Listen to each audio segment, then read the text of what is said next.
یہ میری خوش قسمتی کہ میں حضور کا امت ساری زندگی اس کا شکریہ ادا کرتا رہوں تو کہ شکر ادا. ہم حضور کے امتی نبی انتظار کرتے رہے, نبی منتظر رہے. حضرت خلیل اللہ اللہ کی بارگاہ میں پکار رہے ہیں, ربنا وابعث فیہم رسولا, مالک رسول بھیج دے.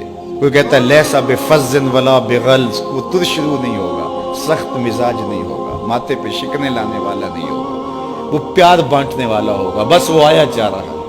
حضرت عیسیٰ نے تو نام بھی بتا دیا نا, مبشرم برسول یاتی من بعد اسمہ احمد. لوگوں میں جا رہا ہوں, چلو نام بھی بتا دیتا ہوں, میرے بعد جو آنے والا اس کا نام احمد ہوگا. نبی انتظار کرتے رہے, 12 نبیوں نے انتظار کیا حضور کی امت میں ہونے کے لیے, تمنا کی. نستورہ راہب انتظار کرتا رہا, بحیرہ راہب انتظار کرتا رہا.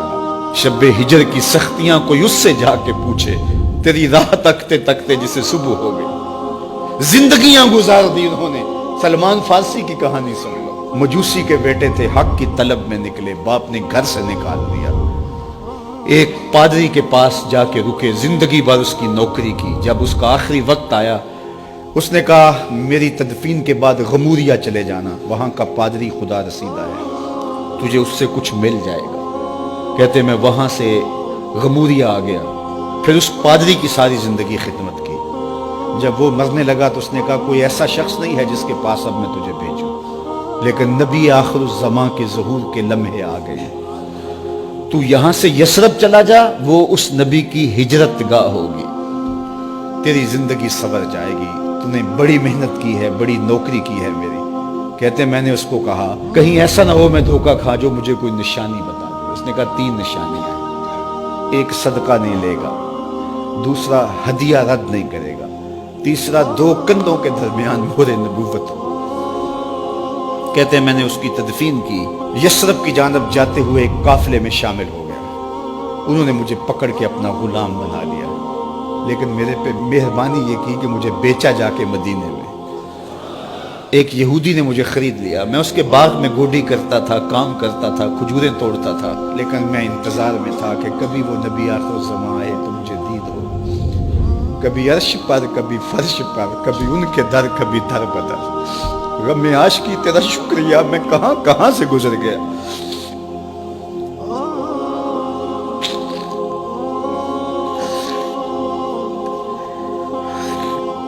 کہتے ہیں ایک دن میں اپنے باغ میں کھجوریں توڑ رہا تھا کہ ہواؤں میں مستی پیدا ہو گئی, اور ہر سمت سے طلع البدر علینا کی صدائیں گونجنے لگی. میں سمجھ گیا کہ وہ لمحے آ گئے. میں نے چھلانگ لگا دی اور دوڑ پڑا. میرے آقا نے سمجھا شاید غلام بھاگ گیا, اس نے دوڑ کے مجھے پکڑ لیا. میں نے اس کو کہا کہ میں نوکر تیرا ہی ہوں, لیکن دل نوکر کسی اور کا ہے. میں بھاگوں گا نہیں, مجھے جانے دے. میں کچھ کھجوریں لے گیا تھا صدقے کی نیت سے, جا کے حضور کو پیش کی. آقا کریم نے فرمایا ہم نبی صدقہ نہیں لیتے. کہتے ہیں نشانی ایک پوری ہو گئی. کہتے ہیں کہ میں کچھ دنوں کے بعد اور کھجوریں لے گیا, اور میری نیت ہدیہ کی تھی. میں نے پیش کی, حضور نے قبول فرما لی. لیکن میں بھی کہتا تھا تیسری نشانی بھی پوری ہو لے تو پھر مانوں گا. اور وہ کیا تھی؟ 2 کندھوں کے درمیان مہر نبوت.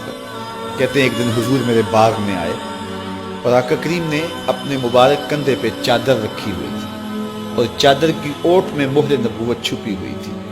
اور میں پیچھے ہو کے دیکھتا تھا, اور میری آرزو یہ تھی کہ کوئی تیز جھونکا ہوا کا آئے اور چادر ہٹ جائے اور میں مہر نبوت کی زیارت کر لوں. حضور میرے ارادہ قلب سے آگاہ ہوئے. فَأَلْقَى إِلَيَّ رِدَاءَهُ, حضور نے چادر اتار کے میری جانب پھینکی, اور پھر ایسے رخ کر کے فرمایا انظر الی ما امرت بہ, اس پادری نے جو بتایا تھا دیکھ لے آ کے. تو کہا میں نے دیکھا کہ حضور کے کندھوں کے درمیان.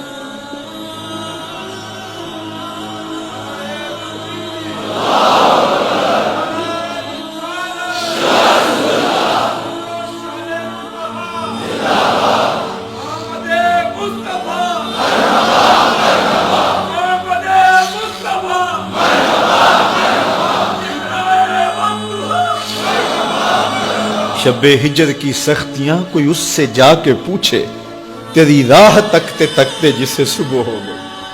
ہم نے تو کوئی انتظار نہیں کیا نا, ہم نے تو کوئی دکھ نہیں سہا, ہم سوئے تھے مقدر جاگ اٹھے. ہمارے والد مسجد سے مولوی صاحب کو بلا لائے. انہوں نے کان میں آ کے کہا مبارک ہو تو حضور کا نوکر بن کے آ رہا.